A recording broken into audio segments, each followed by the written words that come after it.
ধৰাৰ কথাৰে বিশ্বজিৎ কলিতাৰ আবৃত্তিৰ আজিৰ কবিতাৰ শিৰোনাম নিদ্ৰা। তুমি আছা বাবেই সপোনবোৰ আছে, তোমাৰ কাকলিত উশাহবোৰ জনম লয়,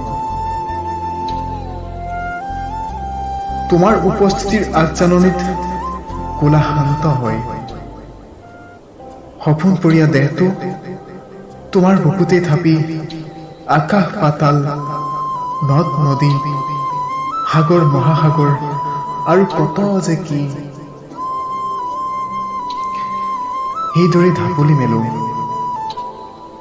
জানানে, তুমি যাবৰ পৰত মোৰ বুকু কঁপে, যেতিয়া এটি সুৰীয়া সপোনে দিঠক ৰূপ লয়, সেইখিনি সময়তে, ঠিক সেইখিনি সময়তে মই যে জীয়াই লওঁ। সেই নিদ্ৰা মোৰ এটা কেৱল শব্দ নহয়, ই মোৰ জীৱন লগৰী। তোমাৰ কোলাতেই মূৰটো থৈ এদিনটো যাবই লাগিব, সেয়ে তুমি মোৰ বৰ আপোন, এৰা বৰ আপোন। ধন্যবাদ।